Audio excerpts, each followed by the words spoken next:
Pour mieux s'immerger dans la réalité politique, sécuritaire, économique et sociale d'Israël, connectez-vous chaque matin sur Studio Kalita. Daniel Haïk vous y attend pour sa revue de la presse. Voilà, il est 8h35 très exactement sur Studio Kalita, lors de la revue de la presse israélienne, une revue de la presse au cours de laquelle nous allons parler d'un événement, on peut dire, qui s'est produit hier soir et qui est probablement l'un des événements sur le plan politique et juridique les plus importants de ces derniers mois, et probablement un événement qui risque d'avoir des répercussions sur ce qui va se passer en Israël sur le plan politique dans les prochaines semaines et les prochains mois. En effet, tous les journaux israéliens le mentionnent, tous les sites d'information également, et on en a beaucoup parlé hier lors des journaux télévisés. Le patron de la police, Roni Alcher, a réuni le commandant du département des investigations, Roni Rittman, ainsi que les principaux officiers de police qui ont enquêté sur les affaires 1000 et 2000 se rapportant au Premier ministre. Et pendant plusieurs heures, ces officiers supérieurs ont débattu des recommandations que la police allait remettre dans les prochains jours au parquet et au conseiller juridique du gouvernement dans ces deux dossiers. Et hier soir, c'est sur ce thème que le journal de télévisé de l'ex-seconde chaîne s'est ouvert, et depuis, tous les sites d'information et les quotidiens mentionnent ce développement en évidence. En effet, selon des fuites qui sont parvenues à Moshe Nussbaum, le correspondant de la seconde chaîne chargé des affaires de la police, eh bien, les policiers, les enquêteurs auraient l'intention de recommander au conseiller juridique du gouvernement d'inculper Binyamin Netanyahou de corruption, de fraude et d'abus de confiance dans le dossier 1000, le dossier des cadeaux que le Premier ministre et son épouse auraient reçus de certains amis milliardaires. Pour ce qui est du second dossier, le dossier 2000, des rencontres entre Netanyahou et le patron du Yediot Ahronoth, Nuni Moses, il n'y aurait pas cette fois de recommandation de la police. Pour l'instant, il ne s'agit donc que d'une fuite, pas d'une annonce officielle. Celle-ci devrait toutefois intervenir vers le milieu de la semaine prochaine, après que les enquêteurs aient procédé à un ultime complément d'enquête. Et hier, à l'heure où le journal télévisé de la 2 publiait ses révélations, Binyamin Netanyahou diffusait sur sa page Facebook une première réaction en répétant qu'il n'y avait rien dans ces dossiers, un leitmotiv auquel le Premier ministre nous a habitués au cours des derniers mois. Binyamin Netanyahou a rappelé que dans l'état de droit qu'était Israël, eh bien, c'était le conseiller juridique du gouvernement et non la police qui inculpait un suspect. Monsieur Netanyahou a également sous-entendu qu'il allait y avoir désormais des pressions et des déclarations stupéfiantes, mais il ne pensait peut-être pas si bien dire, car une heure plus tard, et par le plus grand des hasards, si l'on peut dire, le programme d'enquête télévisée Ouvda, présenté par la célèbre Ilana Dayan, a diffusé une interview qui a été montée, préparée, enregistrée il y a déjà de cela plusieurs semaines, et qui est véritablement stupéfiante, ahurissante, du patron de la police israélienne, Roni Alcher, qui au moment même où il était en train de débattre du sort du Premier ministre,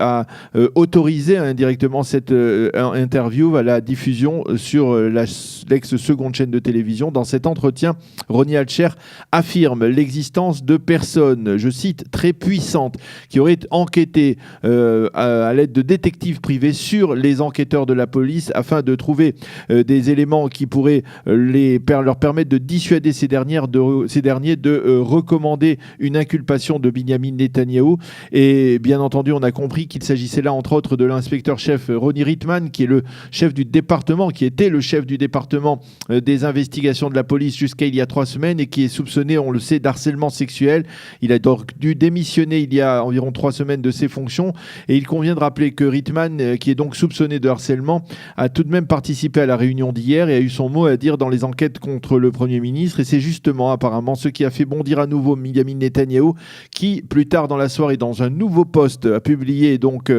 sur sa page Facebook, s'en est pris à Roni Alcher et a tout simplement demandé ni plus ni moins l'ouverture d'une enquête, d'une commission d'enquête pour déterminer les incohérences et les actions stupéfiantes de la police dans les dossiers le concernant. Il est choquant de constater que le patron de la police relance des accusations ahurissantes dans une interview à la télévision, a déclaré le Premier ministre, qui n'a pas caché sa colère, et d'ailleurs comme si on s'y attendait, alors que le Yediot Ahronoth insiste sur les accusations de Alcher et sur celles de Netanyahou. Le Israël Hayom, lui, écrit ce matin en titre et en première page: seul un patron de la police qui est mu par des intérêts politiques peut donner son feu vert à la diffusion d'une interview de lui le même soir où la police décide de recommander une inculpation contre le Premier ministre Netanyahou. On pouvait entendre dans chacun des des mots de Alcher,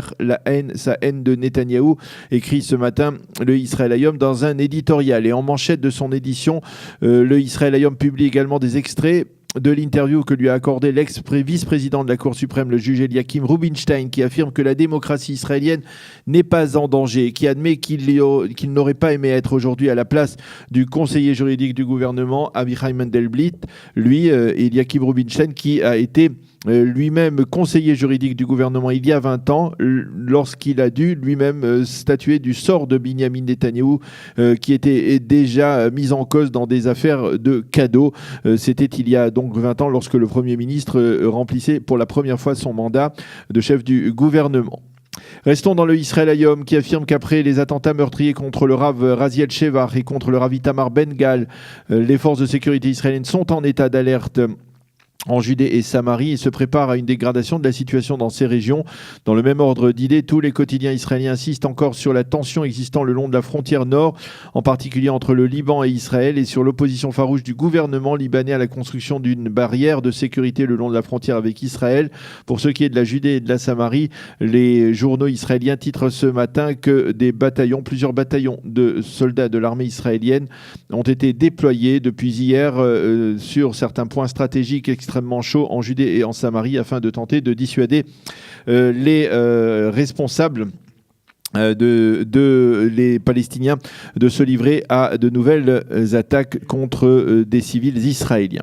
Tous les quotidiens israéliens se penchent ce matin sur le drame politique provoqué par l'annonce de la démission de la Knesset du député Yesh Atid Yaakov Peri. Officiellement, Peri a exprimé le souhait de mettre fin à sa carrière politique à la suite de la diffusion il y a un peu plus d'un mois d'une enquête télévisée qui sous-entendait qu'au début des années 90, il aurait fourni, alors qu'il était le chef du Shin Bet à Aryeh Deri, alors ministre de l'Intérieur, des détails sur les enquêtes judiciaires concernant Aryeh Deri, enquête qui avait finalement abouti à la condamnation de Deri pour corruption et à son incarcération. Peri, qui a été le chef donc du Shin Bet, est considéré comme l'un des experts sécuritaires d'Israël. Il n'a donc pas apprécié que sa parole soit mise en doute. Il a décidé de jeter l'éponge. Apparemment, Peri aurait également démissionné en perspective d'une seconde enquête diffusée hier soir, lui reprochant de n'avoir pas terminé son service militaire. C'est une information que l'on retrouve ce matin en évidence dans l'ensemble des quotidiens israélien.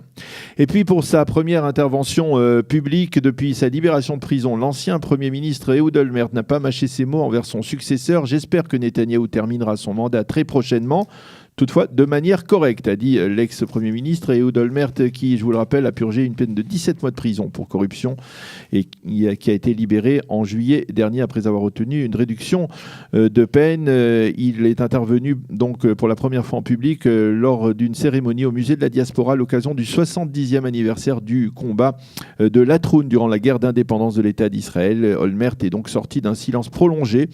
Il a également évoqué à cette occasion les raisons qui l'ont poussé à ne pas conclure lorsqu'il était Premier ministre d'accord en vue de la libération de Gilad Shalit. Selon lui, un État ne peut pas partir en guerre et menacer ses soldats pour libérer un seul homme. Il faut souligner que cette cérémonie était organisée par l'association des anciens combattants de Latroun, qui a donc décidé d'inviter Olmert, vu sa proximité avec celui qui était le mythique commandant de l'unité israélienne qui a combattu à Latroun en 1948, le défunt Premier ministre Arik Sharon. C'est le site Ynet et le Haaretz qui ont mentionné cet entretien de l'ex-Premier ministre. Voilà donc pour cette revue de la presse et des médias israéliens de ce matin. Nous allons marquer une petite pause, un jingle, et nous nous retrouvons avec nos invités qui sont entrés, vous les avez vus. Pour mieux s'immerger dans la réalité politique, sécuritaire, économique et sociale d'Israël, connectez-vous chaque matin sur Studio Kalita. Daniel Haïk vous y attend pour sa revue de la presse.